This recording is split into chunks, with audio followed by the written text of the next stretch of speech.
Ladies and gentlemen, welcome to another episode of the BillyJoe Podcast. My name's Billy. I'm Joe. Guys, good to have you back.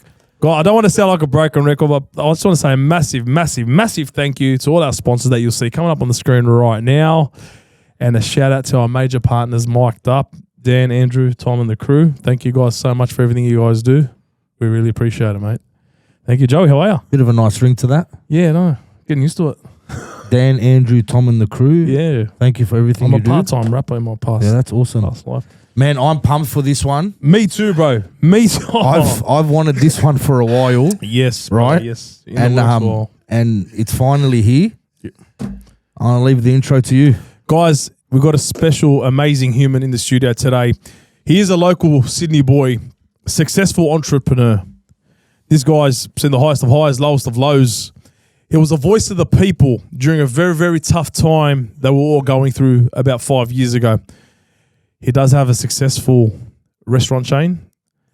Now, without further ado, I'd like to introduce you, the one and only Rami Ykmour. Welcome to the BillyJoe Podcast, my brother. Thank you for having me, gents. Oh, mate, that's a pleasure. Rami, welcome. Thank you, Joe.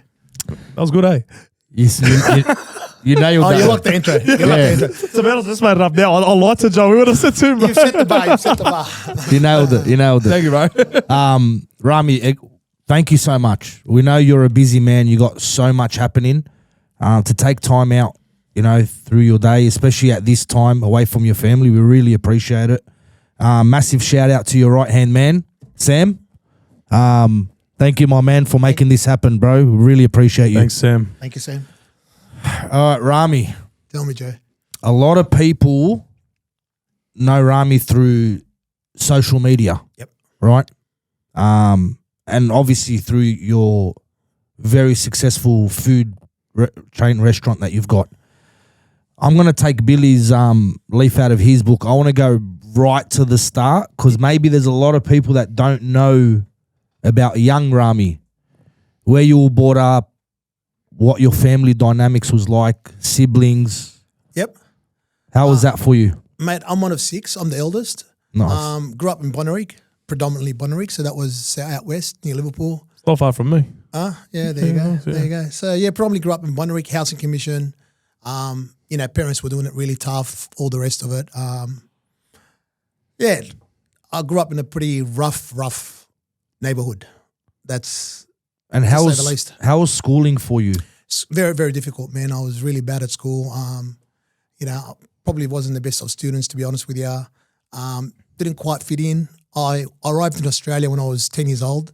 So, I could have been better. I could have been, better at school, but my parents were they were struggling to get by, so they didn't really focus a lot on our education, and I didn't either. So school was a challenge. Yeah. Just on that, a lot of kids have finished their HSC, right, just a month ago. Yeah. As my oldest niece has. With your kids, seeing your success and school didn't play any part in that, right? We can safely say that. Yeah, 100%. What do you tell your kids? Do you drive the education with them? Is HSC be all and end all? If they get 80s, 90s, then they're gonna live, a long, successful life. Or if they fail, do they have a chance of how do you do with that with your kids? I push education on them for sure. I definitely I want to see them achieve the best they can. I set the bar at an achievable for them. Yeah. I just want to do the best because I think if I had education on my side as well, I would have lived a much easier life than what I have lived. That's for sure. And I would have been much more successful as an entrepreneur than what I have been if I had education as well. That's the truth. Yeah, well. That's a big call, bro. That's a very big call. Yeah. No, honestly, mate. So the biggest challenges I've had is when I've been put in situations where you're dealing with people who are well educated and they come across. You could feel people who have got high degrees, who've done university and all the rest of it, and as a result, maybe me being a hard judge on myself, I sort of maybe put myself down at times when I meet those people.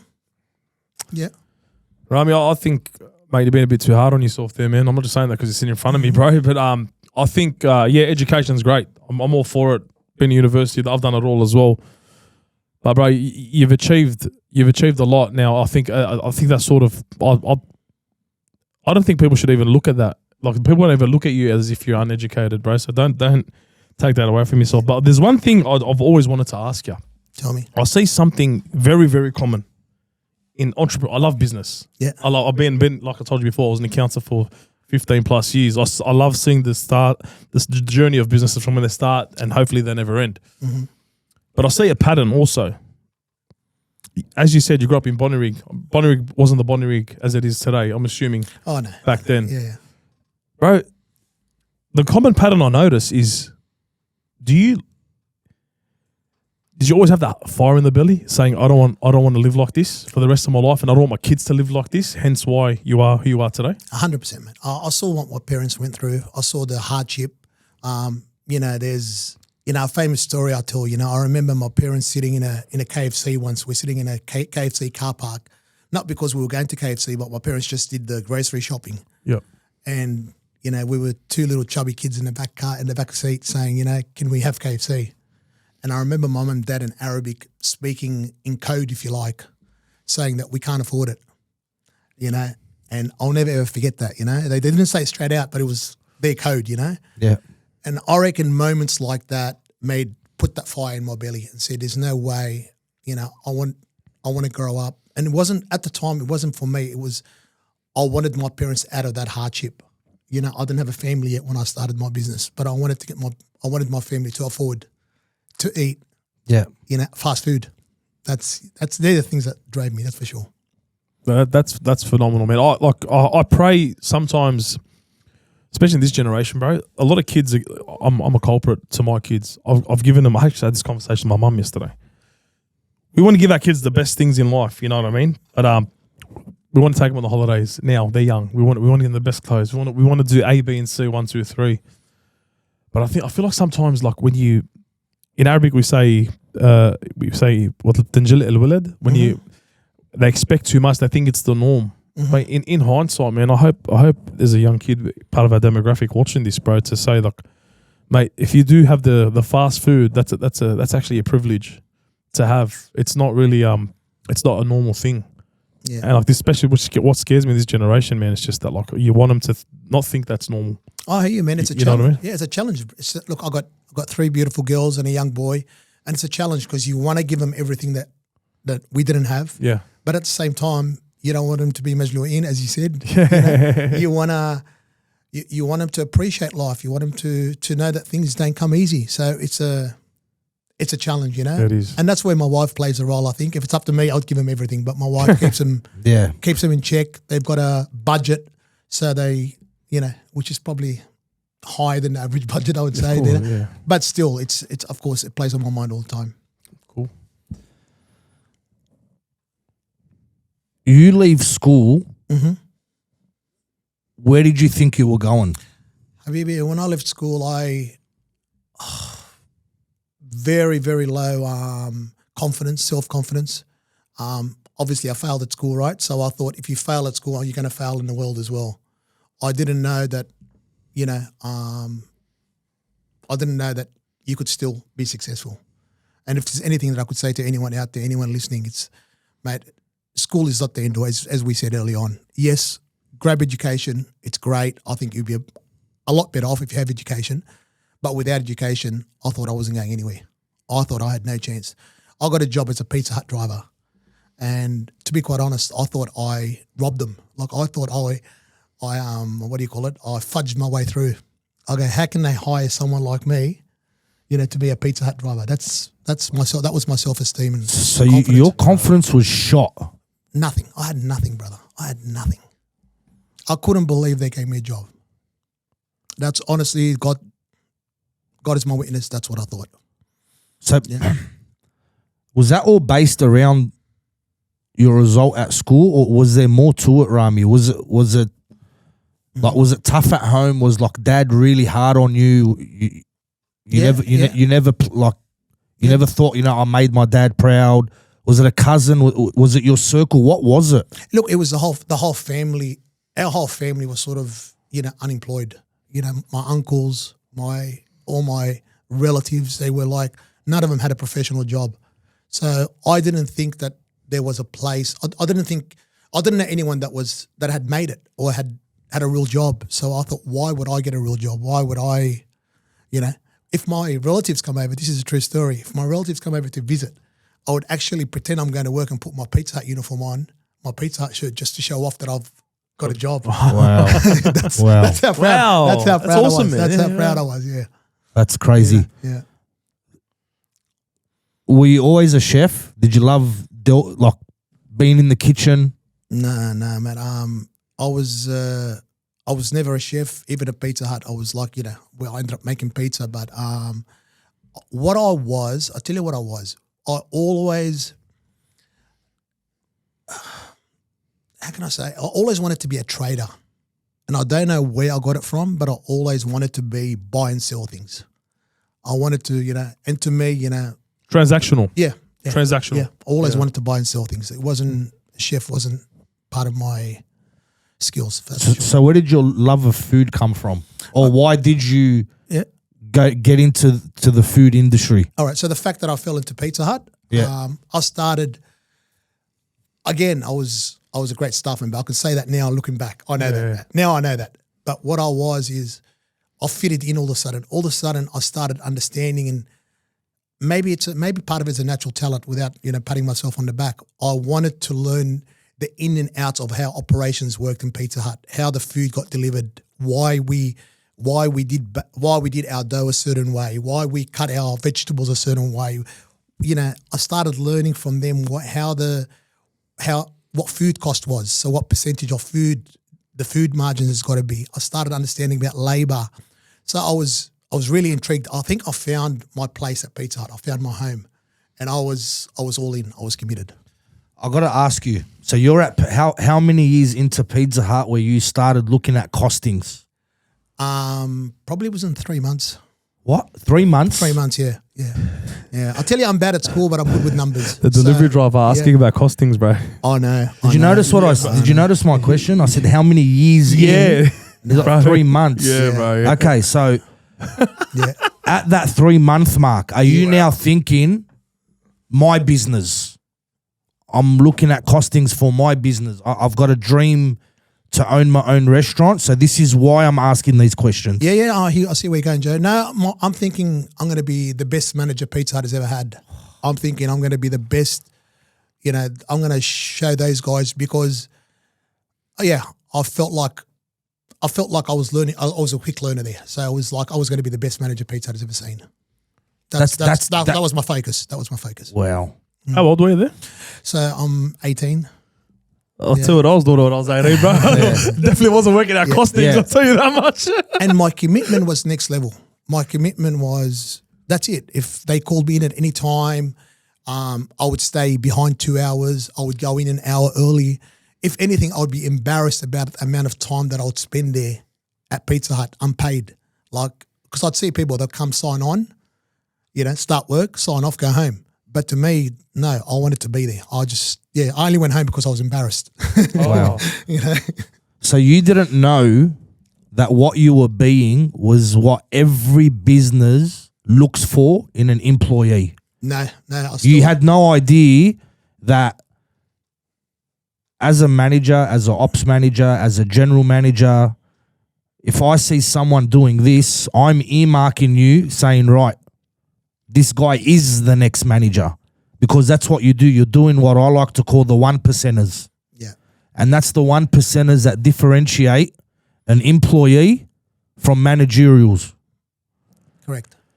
I didn't know that at that time. No, it's obvious now, but it's so clear to see why you are where you are because of the work ethic, the time, the effort, the commitment you were pumping in to Pizza Hut. And this was all, so did you make manager? Yeah, very, very quickly, man. They very quickly put me into shift supervisor. And again, I kept on thinking, like, what's wrong with those guys? Like, what are they? Still doubting yourself? Yeah, I still thought I was a fraud. Like, what's wrong with those guys? Like, can't they see, because, I had my weaknesses, and I guess I've always focused on my weaknesses in life. You know, I'm like, God, there's got to be better people. You know, there's got to be better. You know, I'm not the best speller. I'm not the best reader. I'm not the best, communicator, whatever it was that I doubted myself. Rami, we get for you to feel like this, which I find absolutely bizarre. Absolutely bizarre for the man you are today.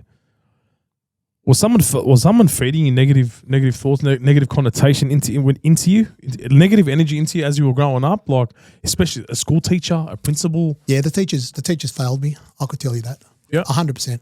You know, the teachers definitely failed me. They, you know, I remember going to my career advisor and he would like, you know, like I had,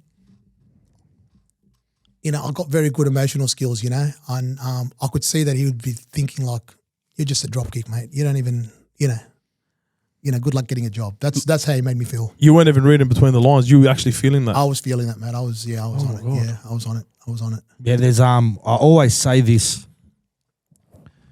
and this goes out to current teachers, this goes out to current nurses, the student nurses, student teachers, or people aspiring to enter these fields. First of all, we love what the majority of our teachers and nurses do, right? They do amazing work, but there's some of them I look at, like nurses we've spoken about, like when our dads were in hospital before they passed and what we went through with my mum. Like, it's like I look at some nurses and think, dude, didn't you know what you were signing up for when you were studying? Didn't you know you're going to be dealing with fragile, old, sick? They've got no patience, right? They show no care. And it's like, but you're a nurse. Your whole job is to care. And then on the other hand, teachers, when you go into a role, do people think, I'm going to be a teacher because I can earn $150,000 as a principal? Or do they go in thinking, I want to make a difference? And some teachers, I know I had them, right? Rami's had them. I'm sure you've had them. There's teachers out there, it's just a job. They just want to earn their paycheck and go home, and they don't care what dreams they crush. They don't care what kids they ruin. It's just a job, when really it's the most important job of our children's lives. We're entrusting our kids. We're sending them to this institution that we've got no control over. We don't know what's going on in those four walls, right? They're spending more time with our kids than what we do with our kids. What are they doing to them? Yeah, 100%. Are they crushing their dreams? You know, are they disrespecting them, shitting on them, seeing that, oh yeah, I've got to put effort into this kid, so you know what? No, I'm not going to show him time. And unfortunately, some of our kids do get let down. Yeah, 100%. Joe, I moved houses just for my kids. So I moved to a suburb where I knew there was good schools just for my kids. So it's important. I think education is very important, and I've said that earlier. And also the teachers play a major, major, major role. And sometimes, teachers are there just to do their job and go home. I can't believe that, eh? Like, as a human, you know, as an adult. But how do you say that to a kid? Yeah. How do you make a kid feel like that? Yeah, I know. You know what I mean? Like, let's talk about teacher, nurse, whatever. Let's put it aside, bro. As a human, bro, how do you put a kid down like that and just crush their dreams? I don't know if it was a lack of education on their end, but bro, find it bizarre, boys. Yeah, well, I remember being in year 7, and our PE teacher at the time, can't even remember his name. Don't even want to remember his name. Going around the class saying, "Oh, what do you want to be when you grow up? What do you want to be when you grow up?" I'm year 7. What are we, like 12, 13? 12? The 12, 13, yeah, 12. No more than 13. Gets around and I say, I want to play cricket for Australia. You said that? Yeah. Yeah, but you know what? Love it, Joe. But he, as a 41-year-old now, I can cop this laugh. This teacher laughed at me, right? Yeah. And said, "Oh, you're dreaming." Yeah, and that's what I mean. And You I'll don't never say that, forget. right? I'll never forget that dream. I actually dropped it that day. Oh, yeah. That day. Really? That day. No. Not like I tried to make it a rep team and I didn't, and then I thought to myself, oh, maybe Mr. Blah Blah's right. That day, I was like, I'm not going to play cricket for Australia. Mate, Joe could have been The Australian cricketer, mate. He could Yeah. have been the captain, mate. He Could have could been have Mitchell been Stark. Pat Cummins. What do you What do you mean? Pat Cummins, mate. Pat Cummins. I could have been Yusuf War. Joe, you liked cricket back then, huh? Loved it. I still love it now. Really? Not like yeah. So when West Indies in the mid-90s, Curtly Ambrose, Viv Richards. like that. Joel Garner. Yeah, so What do you want? I'll never forget. Australia was playing New Zealand. Australia was playing West Indies in the West Indies, Yep. and we hadn't beaten them in 30 years. I'll never forget. It was the last day of the test, and it looked like we were going to win. I begged my mum. It was like 93, 92. Yeah. I begged my mum to stay to watch this last test, and she let me. Oh, wow. And the Aussies won, and it was the first time in decades they'd beaten the West Indies. Wow. And there was like Alan Border, David Boone, Steve Waugh. Warren. The OGs, yeah. Yeah, it was Dean, just Dean Jones. Dean Jones, just a cracking team. Mate, Yeah, we could do a podcast on cricket, Joe. Just and I. cricket, yeah. Just both of yous, bro. Yeah. I'm going to leave the room. I'm going to leave the room, I man. loved my cricket, but yeah, never been into it. dropped my dream because the teacher in that moment said, "You're a dreamer." Yeah.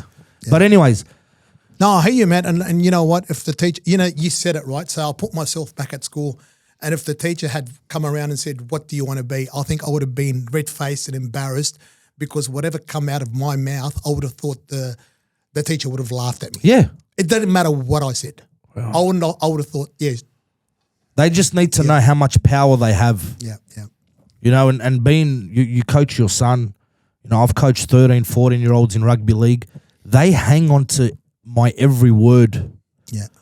I coached an under-14s team in 2013. They're now 26 years old. I'm still mates with half the team. Yeah. They're men. Some are married, some have kids. These men are telling me, "Joey, you changed my life. I'm doing what I'm doing because of you." As a coach.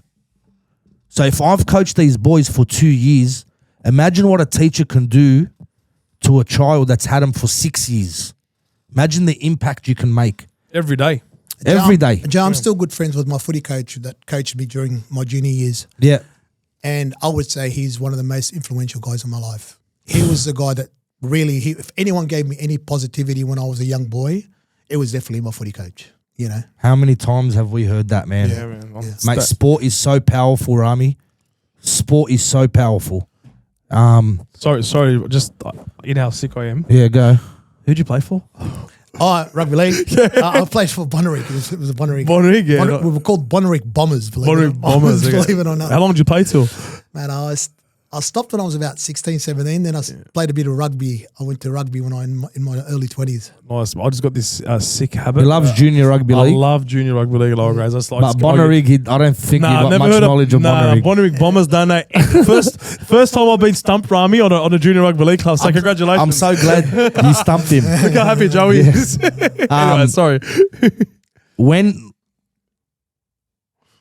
did RASHAYS become an idea? Okay. So I tell you what, like when I was going through Pizza Hut, right? Then there was this thing that they introduced where you had to go and speak to the board. So you had to speak to the board at Pizza Hut before you become a manager.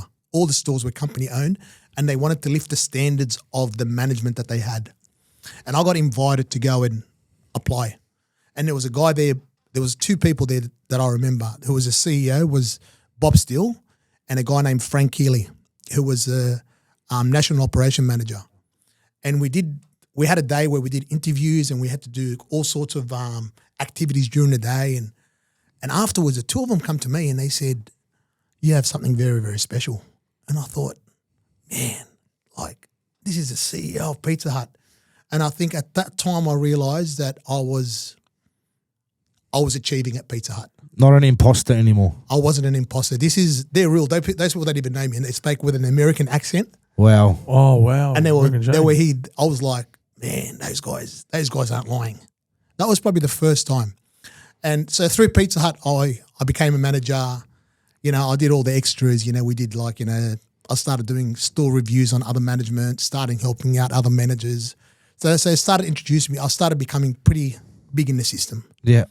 But what I realized was the corporate world, me getting told what to do was a bit of a problem.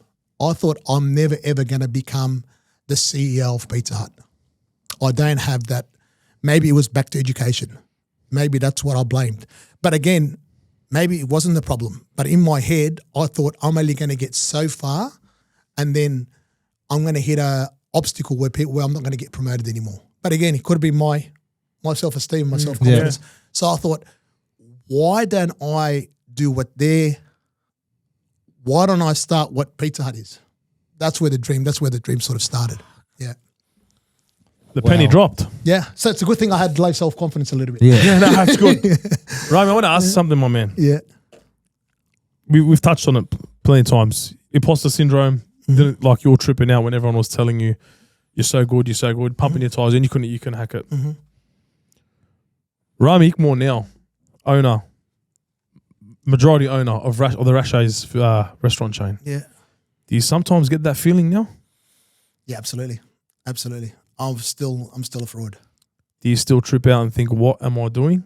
And how am I here? And that's what makes, as much as it is my weakness, it's my strength, because I always feel I have to work that a little bit harder to keep what I have. So, but I've got to be careful. You know, we spoke before the podcast too, you know, I've just hit my 50s, and, you know, I guess my self-esteem is a lot better than what it was. Of course. But I'm still always very wary. I'm still always You're still the boy from Bonnerick. still the boy from Bonnerick. Yeah. Yeah. You can't, absolutely 100%. I could still lose everything any day.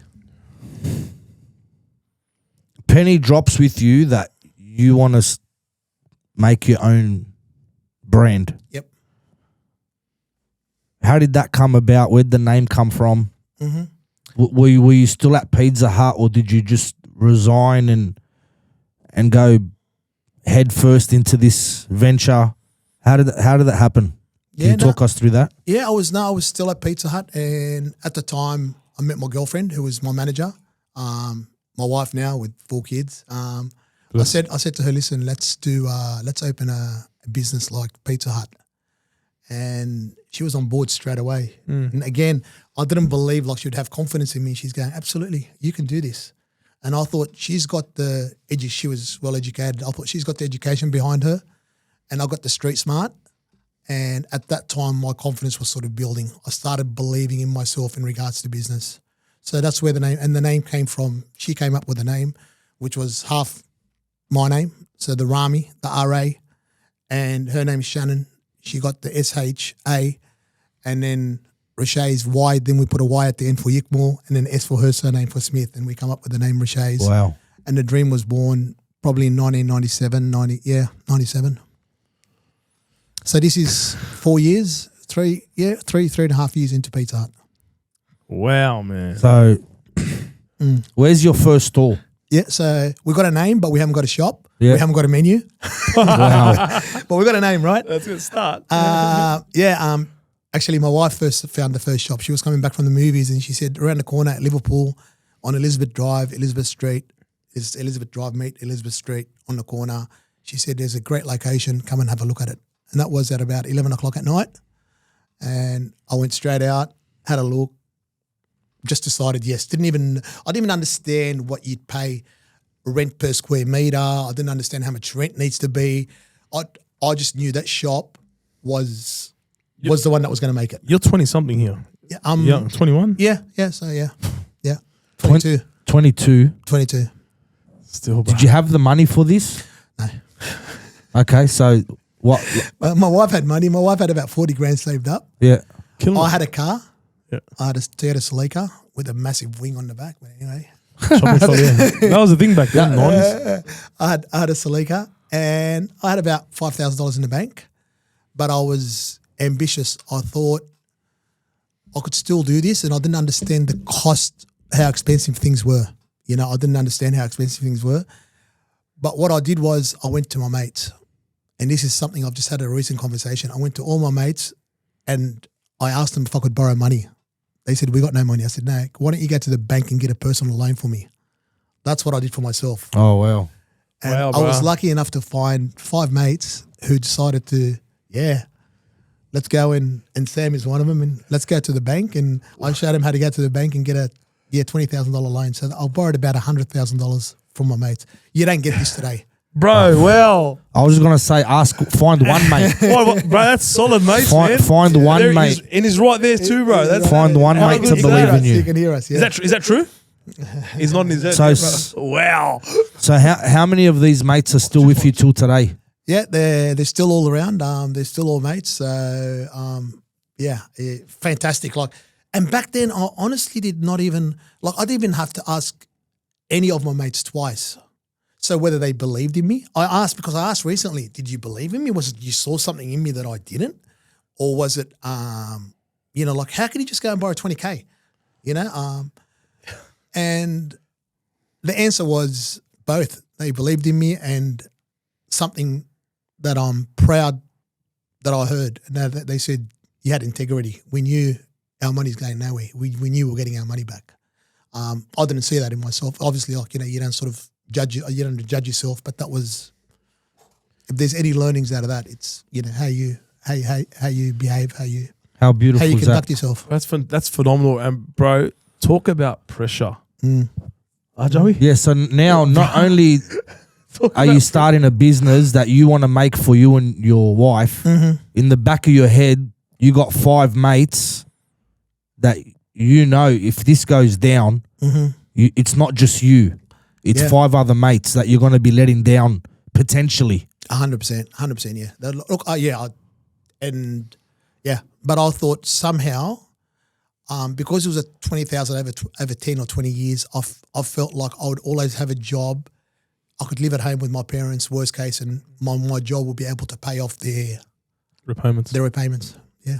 So how long did this? So you had one shop for how long? Yeah. When did you realize, right, I want a second, I want a third, I want to fit, hang on a second, I want a franchise? Before I opened the first one. Mate. I straight away wanted to be Pizza Hut. I straight away wanted to have multiple sites. Yeah, I was like, I could do this, because to me, owning one site wasn't gonna. It's not feasible. And it wasn't that didn't mean I made it. Yeah.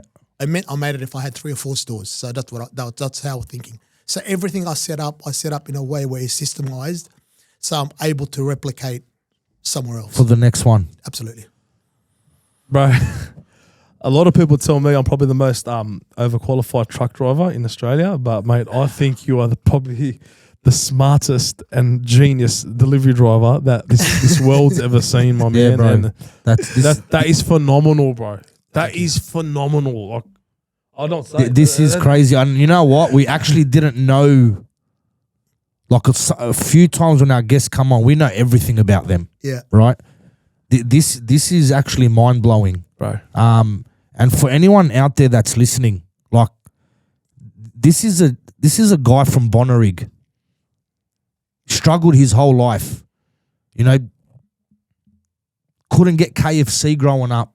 Yeah. A real struggle. Started off at Pizza Hut, but guess what? And this is what I want people to know, and it's in any industry that you're in. You made sure, without knowing, subconsciously, you were the best Pizza Hut delivery driver. Yep. You made sure of that. Yep. You gave Pizza Hut no choice but for them to say, right, he's too good to be a driver. Let's get him to make pizza. Then you became the best pizza maker and got them to the point where, hang on, we can't just have this guy making pizzas. Got brought in and the Americans telling you, you're special. So then made you a manager. But hang on a second. He's too good to be a store manager. We got to now get the manager to manage the managers. And it all stems from one thing, yeah? And that's committing, the hard work, the not going home on time, staying back, not doing the bare minimum. It's putting in it's doing the extras. And still today, mate, that's what puts us, what sets us apart from the rest, and why we have longevity and we've been in business for 28 years is we always do that extra bit. Myself, my team, it's always doing that, just that extra bit. I got one more question. I got many other questions, but Tell me. was there a point with your Elizabeth Street store, your first one, was there a point where it wasn't looking good? Was there a point where you were going to shut the doors, or you're thinking, what am I doing? Or this isn't working. We're struggling. Quite frankly, no. It was successful from day one. That's the luck. That's the luck that we had. We yeah. What was that based? Like what?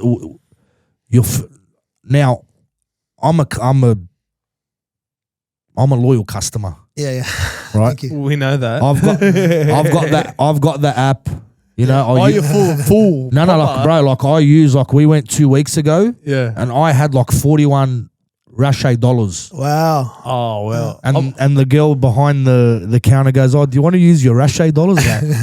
Absolutely, bro. I'm gonna tell you, me, Josie, Ave Maria Charbella, Yeah. right? The bill was like, and we eat, like the snitties they're bigger than my head. My favorite is the chicken and mushroom sauce. The chicken mushroom sauce. That's all I get.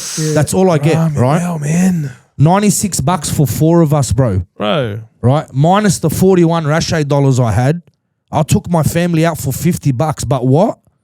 Kusula, I got to say, Kusula's my favorite. Obviously, we're locals. Yeah. They got a little playpen at the back. My girls run amok. Food's amazing, right? So you're talking to a loyal customer here.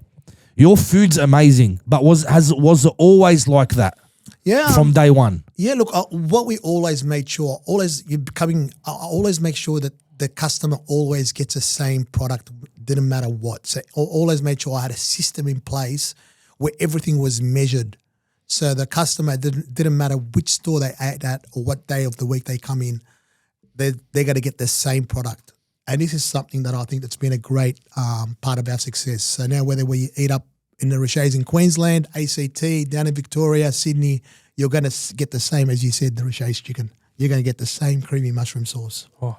That was very important to me. And that's a huge part of our success.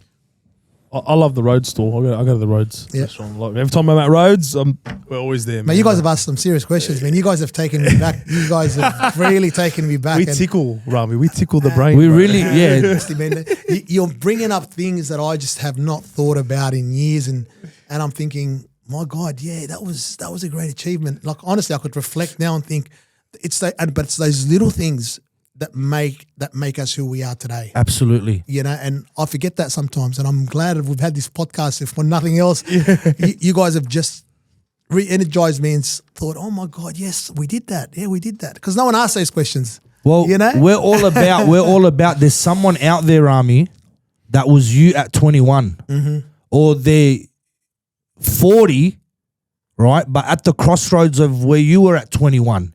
It's never too late, right? Rami opened his first store at 21, 22. Yeah. Doesn't mean that I'm 40. I can't have that same dream tomorrow, right?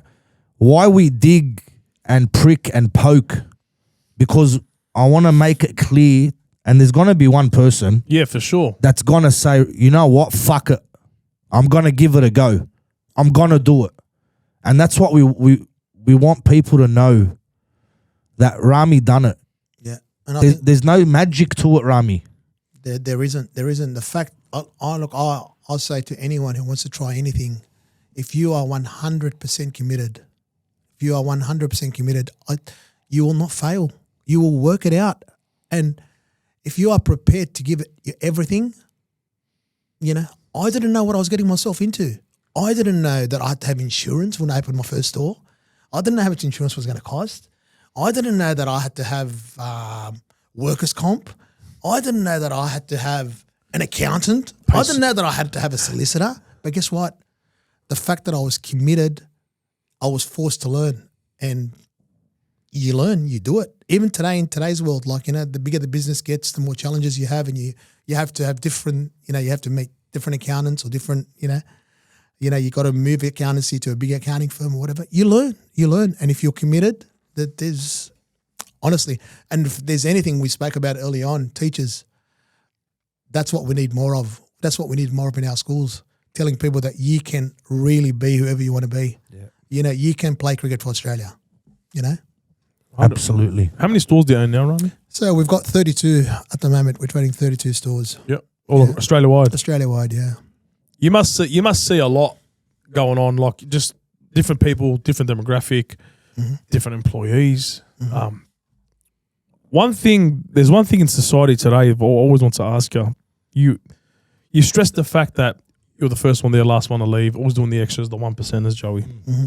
This new generation coming through, I'm not having a go at this generation. I'm just trying to, from what I see, and what I hear, their work ethic is not like the old school.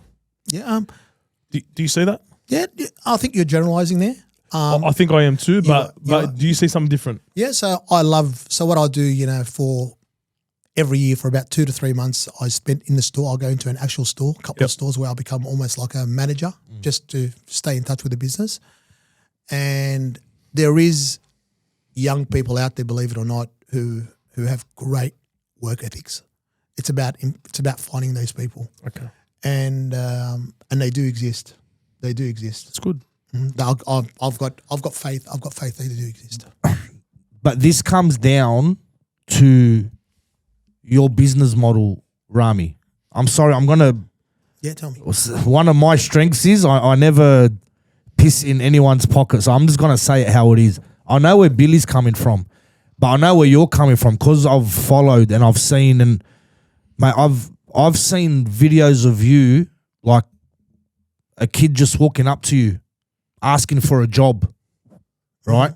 And they literally started 5 minutes later. Yep. Right. I've seen you give those opportunities to the disadvantaged. I've seen you give opportunities to, like, and again, because we're regularly there, I see the average age, they're young, raw kids, right? Yep. And why I keep going, I'm massive on service, Rami. I don't care how good the food is. I don't care how much my daughter loves the place. If service is shit, I'm not going back. Oh. I can safely say 100%. I've never, ever had an unpleasant experience at one of your stores, right? That comes down to your culture. You've built something special where the kids that are going there are giving their all, right? They love working for your brand. Mm-hmm. Is it safe to say that? 100%. Hopefully that's what we create. We have a very, very great training system that we put our staff through, and it's very simple, and I think it's based on how I grew up. So it's very simple. It's a simple training process that really allows you to feel like you are doing something unbelievable. You are achieving for the business. Have you modeled Pizza Hut training process? Because I've come from recruitment, right? Mm-hmm. I was an ops for a recruitment company. Yep.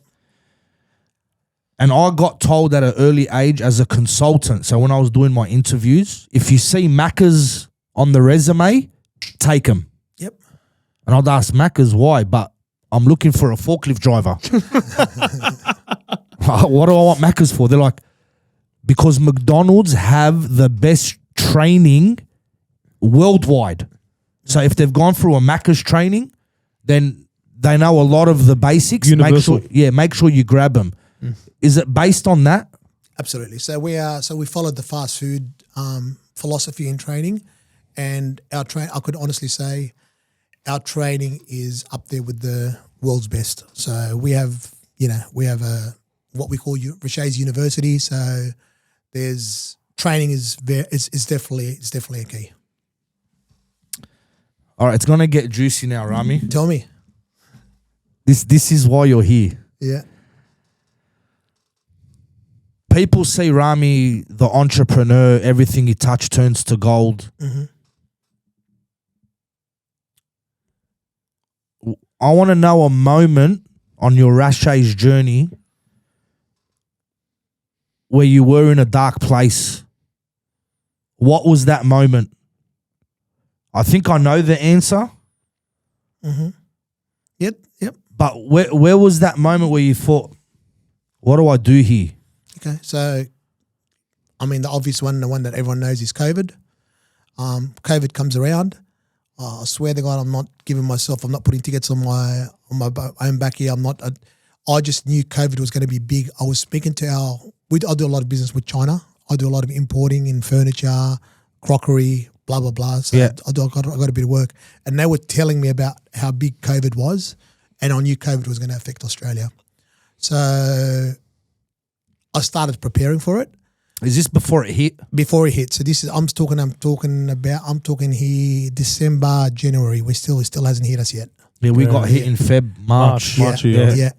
And I remember telling, people who worked for me, and they were thinking, nah, it's just a virus. But to get to the point, the darkest moment was when when they said we had to close down. We had to close down our restaurants. There was no way in the world that I thought the government was going to come and subsidise us. They were going to support us. It was like every man for themselves. So that's the day that I thought we've lost everything. That's it. We have to close, and that's it. How many stores did you have at this time? We've got about 19, 20 stores. Yeah. And you thought that's it? I thought this is it. This is it. I said, in my head, I thought, look, I've had a good run. This is the end of it. Not sure what's going to happen, but there was definitely nights and days where I thought it's coming to an end. What did that do for you, or what did that do to you? Sorry, and how important? Because I already know how important your wife is to you. Mm-hmm. How important was having that rock next to you while you were going through this dark moment? Yeah, because everyone looks at you, right? Rami, the entrepreneur. Mm-hmm. He's a genius. He's a businessman. Look what he's built. People don't understand behind every great man. Absolutely. And I know nothing about you, Rami. I don't know you personally. I just get this energy that your wife is all your successes wrapped in one. Mm-hmm. That she's your rock, she's your soldier, she's your ride or die. 100%. Was she the one that got you out of that hole? Yeah, I mean, her support was amazing at the time. Like she was like, I think she kind of conceded with me that it was going to really? Be the end. Yeah. Okay, wow. I think she sort of conceded. It's just that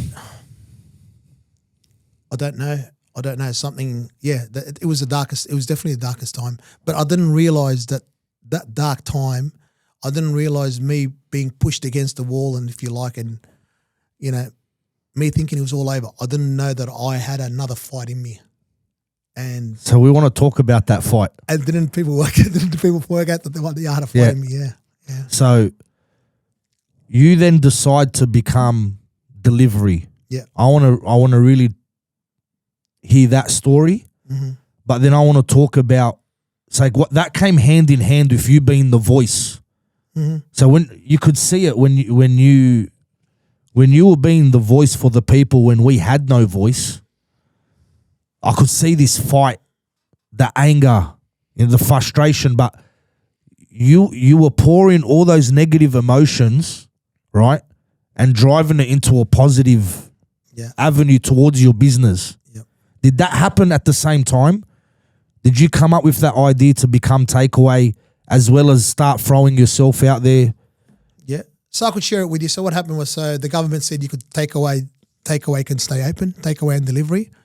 And for me, it was like, man, this is one chance. I could try and be a takeaway and delivery business. And yeah, to answer you, Joe, that was a time when I thought I heard about social media. I wasn't on social media. That's a time when I decided to grab a staff member who knew social media. I knew this girl that knew her social media, and I said, you know how you could go live? I didn't know that. I knew enough that you could go live. I said, can we go live and tell people that we're still open? And she said, yeah, sure, if that's what you want to do. And I didn't realize that. I thought this is what a fraud I thought I was. I thought again that everyone is going to do what I'm doing. Every single restaurant is going to become a takeaway and delivery place. So I wanted to be the first one. I thought I want to have an edge on everyone, and I wanted to be the first one to announce that we're going to stay open for takeaway and delivery on Facebook. So on Facebook. So while the Prime Minister was still giving his, if you like, his talk about the rules and the laws of how we're going to operate during COVID, I was already on Facebook telling our consumers that we're going to stay open. Okay. You know? And he hadn't even announced it, like the rules yet for that. No, they're still announcing it, but Yeah. I knew, but he said enough. He just said that we could stay open for takeaway and delivery. Okay. And that was enough for you to run with it. That's it. I didn't hear the rest of what he said. I don't even know. I still haven't heard him. I still didn't hear what the rest of what the Prime Minister had to say that day. ScoMo. Rami, I got a question, my man. Yep. That was a crazy time. Mm-hmm. Crazy time we were living in, bro. How did it feel? I asked you off camera, how does Rami Ykmour sleep at night? And what was your answer? Yeah, it's very, very tough. You hardly sleep. You hardly sleep. You're always sticking, unfortunately. What's it like, my brother? What's it like when you have to potentially, you have the livelihood of people's lives. You have their livelihoods in your hands. They come to work full time for you to provide for their family. Did you ever think that, shit, I got to tell this person he's not going to have a job tomorrow and I don't know what's going to happen? Did that weigh heavily on you? Absolutely. Especially there was people who I had, there's a lot of students that we employ. And I thought, I'm gonna give it my all for them. And I remember going to my CEO and asking him, how much money do we have in the bank? And I said, and he gave me the number. And I said, so how long can we operate with that money? And he said, about 6 weeks. Oof. And I was like, well, we got 6 weeks to make this delivery takeaway thing happen, because there's no way I was going to my staff and people who know me. I haven't fired anyone in my life. I don't fire people. You know, there's people who no longer need to have a job, but I'll send a manager to do it on my behalf. But I don't have the heart to tell somebody that they don't have a job. So I want to get this straight. You get given a figure by your accountant. Mm-hmm. You can grab that and run, Rami. Yep. And he wanted me to. He wanted me to. Yeah? Yeah. My CEO said, grab the money. He said, grab the money and run. Wow. Yeah. Yeah, he said that. And then I didn't listen. And then he grabbed my wife. Swear to God. He grabbed my wife and told her, listen, Rami's lost his marbles. He needs to do what everyone else is doing. Close. Yeah, I swear to God he did. I'm going to be honest with you, Ram, bro. I'm going to be so honest with you. I'm putting my accountant hat on now. Yeah. I'm actually going to. When I seen you doing takeaway, I'm like, bro, how long is this gonna last? How long is this gonna last? The margin, the profit. Yeah, there's probably less overheads here, but like how many people are gonna, like, how's it gonna work? And I'm like, to be honest with you, bro, based on the way the world was going, not just you, I'm like, every business is going under, bro. Yeah. That stress, bro.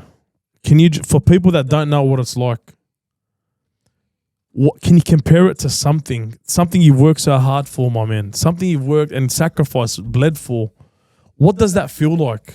I'd love to know exactly what that feels like. You know, stress was not I don't remember being stressed. I just remember having this sort of energy, this sort of fighting power, if you like. Like, I honestly slept for 3 or 4 hours a night. That's all. And I would go to work and I would be in there 6 o'clock. We'd finish at midnight. And I just had this, I don't know, this fight or flight thing kicked in, right? Yep. And I was ready to fight. I didn't believe, I was like, if I'm going down, I'll always say it. If I'm going down swinging. Yep. You know? And yeah. So were you spending time at every store? No, I was based in head office. Yeah. Because what we had to do in the meantime is, sure, I said we're going to be a delivery and takeaway place, but it meant we needed a call center now. How were people going to order? So I created a call center. I swear to God, we stayed there the first night and we created this call center. We ended up getting 20, 30 lines. We had to get cars. I called companies that were available and MG was available and I bought 20 cars of them. I was just in a zone that I think I probably can never replicate again. That's again, maybe me giving myself, but I was in a zone that was just out of this world. And I could see around me, I could see the staff, the way they were, they were reacting to my decisions on, like, they could see I was just fighting. They could see that I was just, Would have given them a lot of confidence, bro. 100%. A lot in their boss saying, we're not going down. We're not going. Yeah. And I've been in workplaces, bro. I've been an internal accountant for companies. I've seen it. I've seen companies go down. I predicted it 9 months before it happens, a year before it happens. But the stuff, see, I know this stuff because I'm in my office. I've got the bank account set up. I see it all. It's just like any director. But sometimes I look out my office and I think these guys have no idea what the fuck's going on. Excuse my French, what the fuck's going on behind closed doors, bro. Can I just say, how many cars did you buy? Yeah, we bought 20 cars. So you took a financial risk during a world, what is it, pandemic? Is that what I call it? A pandemic where we didn't know where we were going. Yeah. And you still bought 20 cars. You're a madman. Yeah. I'm a madman. Yeah, I'm a madman, yeah. You're a madman, but a great madman. Yeah. Look, I could say it was calculated, right? I didn't buy the cars on that day. Okay. I just saw how many takeaway and delivery orders we were getting and how they were increasing hour by hour. Okay. And I called Channel 9 and I said, can I advertise on your channel for a restaurant chain? And they said, and they had no one. He goes, mate, we've got no one in the offices. We're not selling airtime. And he goes, let me see what I could do. His name is Ian. And I've still got him saved as Ian 7 p.m. Because he saw me on social media and he thought this guy is a whack job. I got to go. I'm going to go and see him. So he organised to come and see me at 7 p.m. one day. At 7 p.m. And I said, how much are you going to sell me this spot on Channel 9? And he was writing down unbelievable figures like $50. You know, like an ad. And I'm like, because no one else was buying. Yeah, true. Everyone, all airtime was free. Wow. And I'm like, man, just give me airtime. And we own Channel 9. For $100. I was buying $50, $50 an ad I was paying. Isn't it about like 10, 15 grand for like 15 seconds or something? Time frame, It is. But no one else was buying. So the way it works is because no one is buying, he was able to he goes, I got this guy here who's ready to buy and no one else is buying. I'll just sell him the time. And then that's why I was able to buy cars because business started. We didn't have enough phone lines now. So we started facing new problems. We didn't have enough. We didn't have our suppliers were struggling because they were running on minimal staff as well. So we started facing different challenges, if you like. Demand wasn't equaling supply. So, look, this is a master stroke. You've turned this into possibly one of the greatest business decisions in the country, right? I'm talking around this time.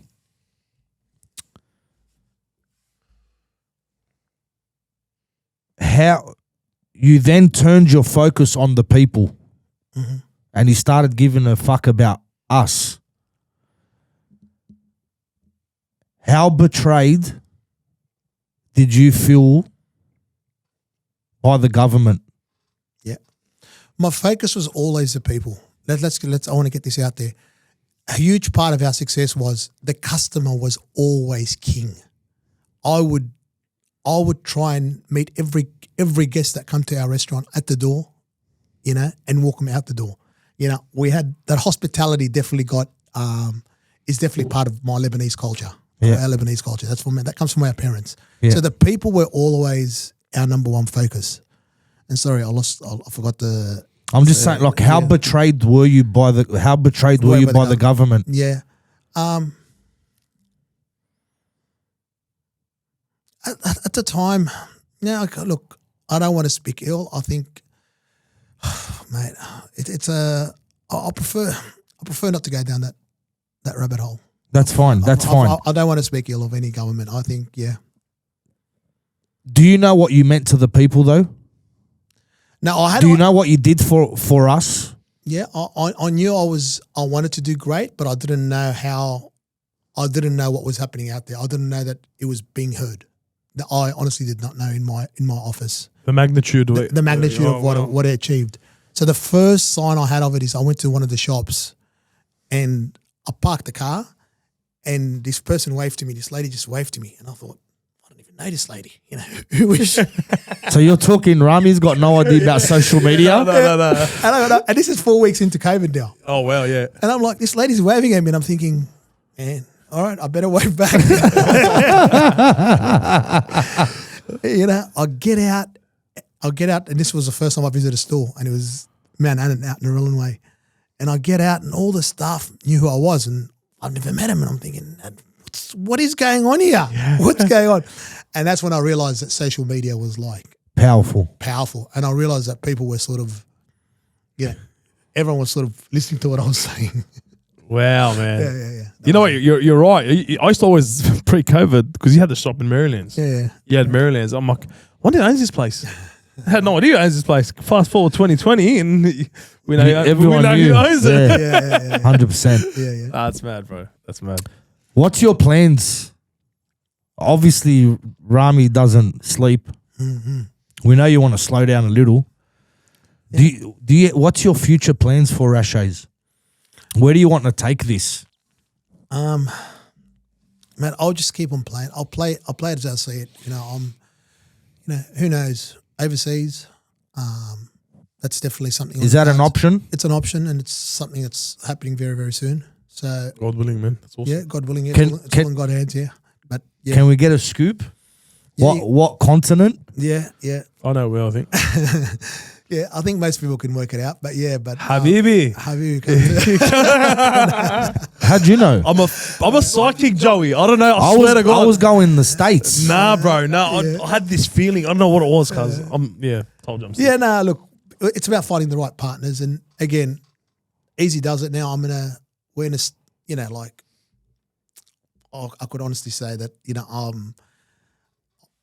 I'm more willing to allow for it to play itself out as opposed to me push it, if you know what I mean. Yeah.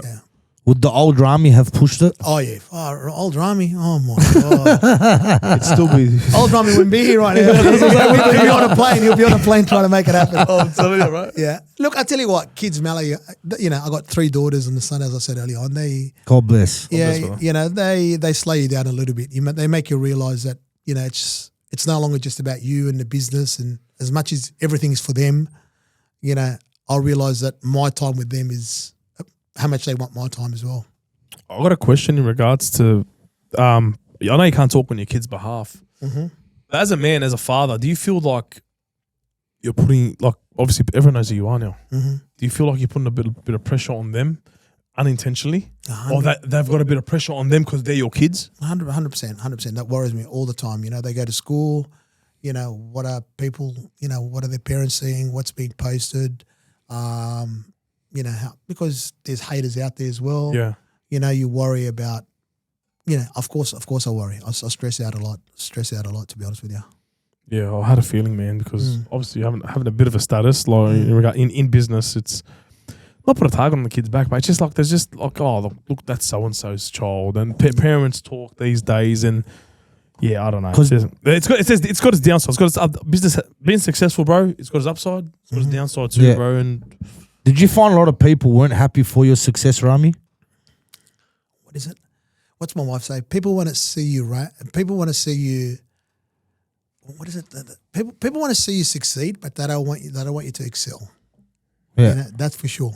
And you, yeah, absolutely. Yeah, that's unfortunately the tall poppy syndrome, is that what it's called? Yeah. Unfortunately, that exists hard in our, in our culture in Australia. So yeah, and it's something you got to take, right? Something you got to live with, and you got to know how to handle it. And no one teaches you how to deal with it. No. Yeah. No, especially when it comes from somewhat like from close vicinity. Mm-hmm. You know what I mean? That's where it usually comes from. But anyway. Yeah. Yeah. Rami, we've absolutely enjoyed this. We could go on for hours. Can we start talking cricket? No. I want to leave the room, bro. I'm going to be honest. Since we've lost the great Shane Warne, yeah, Glenn McGrath retiring, and the War Brothers and Ricky Ponting, have you lost a bit of passion for cricket? Not for the test, man. I'm looking forward. It's tomorrow. Yeah, the test. Test I love. Yeah. Right, especially the Ashes. Billy's gonna kill us here. Crazy, bro. I'm trying to work out how 2 Lebos from Southwest Sydney are frothing over cricket. Yeah, bro. man. Man, I'm gonna forget everything that's happened in this podcast. I'm only gonna remember the cricket talk. Yeah. I'm gonna say this Joe's a sick ass. He loves his cricket, man. But honestly, how important is Test cricket? Oh, mate, we can't lose it. I don't watch 2020, so that's yeah. So the short form game doesn't interest me, right? Yeah. We can't lose 50 over games. and we can't lose Test cricket. They're trying to drive it down this 20 over. Oh, they want to get rid of the. They've been trying for overs. years because the IPL, the Big Bash, they're going for that quick entertainment. People's attention spans are dropping, boys. Do you remember the Bevan? Of course, Michael Bevan. Michael Bevan against the West Indies. We needed like 20-something runs off the last over. Yeah. And he's just gone 4, and then he hits a 4 on the last ball. Yeah. That to me was the pinnacle cricket for me. At the SCG, if I'm not wrong. SCG, yeah, absolutely. Absolutely. I remember every ball. Yeah. I can't agree, boys. I'm sorry, I didn't watch it. But I tell you what, Billy, honestly, mate, if you follow, there's so much cricket. It's called Test cricket because it's a test. It goes for 5 days. Yeah. And when I'm watching it and I'm thinking what tactics they're going to use, it's similar to how I think about my business. That's probably a reason why I love it. That's probably why. Yeah, that's Well, absolutely. every ball, like it's a patience game. Yeah, I know, If man. you've got no patience, yeah, you won't make a good Test cricketer. absolutely. I grew up with Mitchell Stark, man. So he played we grew up together, same area. I played soccer together, but I still can't wrap my head around watching. He's a local boy, man. He grew up in Lithcombe, then moved to Auburn, the hills. yeah, Auburn, Lithcombe Public School. Grew up, played soccer for the same soccer team when we were younger, and Yeah. I still keep in contact with his stepfather and his mum, and he's doing, God knows what he's doing now. But Brendan's in the Olympics, his brother, and Oh, okay, so the whole family's they're pretty athletics, yeah. There you go. Taylor and I think Amanda, I don't know if they're there in anything, but the two boys, Mitch and Brendan, they go well. There you go. Yeah, Shout awesome. out Mitch Stark, big fan of the show. Rami, thank you so much, my man. We really appreciate you. Is there one thing you can leave our guests with? No. Some words of wisdom? Something you live by? To the battler, to the 20-year-old battler that has dreams to chase. Yeah. What can I say? I'll take a moment to think about it. Absolutely. Take your time. Which you guys can cut later, so it's all good. No. Yeah. Dan, did you get that? Yeah. I'll tell you what, never ever give up on your dreams. Never allow anyone to tell you that you cannot achieve your dreams. Because that's BS. That's BS. You know? Everyone has got strength in them to achieve whatever they want to. I believe. I love that. Nice and simple, bro. I've wanted to do this for 6-7 years, Rami. And for 6-7 years I got told, bro, just shut the fuck up and just stick to your job. Just stick to your business. Let's go build the duplex. Yeah. And it wasn't until earlier this or end of last year, I just said, nah, you know what? Everyone can go get effed. You know, and unfortunately I allowed them to play a part in my decision making for 6 years. But it came to a point where I said, nah, I'm done. Rallied Billy, got this together. Mate, 10 months later, you know, we're now hitting the country, going to be doing an episode in the country, out rural Australia, making a difference to men's mental health. Talking in schools, doing a lot of things. Having Rami sitting right opposite us, you know, someone that we looked to you 5 years ago, bro, for our sanity, for help, for words of wisdom, for hope. You know, now we're talking to you like one of the boys, and we're so blessed. We're so blessed, and this is just the beginning of our journey. But absolutely, going on the back of what you said, mate. If you got a dream, fight for it, go for it, and especially don't let anyone get to you where you walk away from it. I wish you guys all the best. And I'm here to whatever way I could support, you know. Thank you. I feel like one of the boys already. You guys are very hospitable, and Thank you, you guys have made me feel very welcome. So thank you so much. Pleasure, man. Just double down on what Joey said, man. From the bottom of my heart and my family's heart, like, to be honest with you, bro, 5 years ago, you really did help. I think I'll speak on behalf of Joey. Joey just said it. You did help me get through it. I told you off camera, you were speaking and saying everything that I wanted to say. Did I have a platform? Yeah, I did, but not as big as yours. And I don't think you understand the help and how you helped my mental state get through it, because I was like you, man. I was always on the go. I was DJing heavily, playing footy, doing AB plus equals C, and I just got cut from me. I didn't know how to take it. I didn't know how to take it off. I actually started feeling like a junkie because I was itching, literally itching because I couldn't sit still. I probably still can't sit still. But Nothing's changed. Nothing's changed. But like, Rami, you really did help me, my bro. And just want to say thank you, bro. On behalf of my family, thank you very much, man. Thank you, Billy. Thank you. Thank you. Awesome. On that note, Joseph, William? I just want to say another thank you, guys, to our sponsors, which you'll see come up on the screen right now.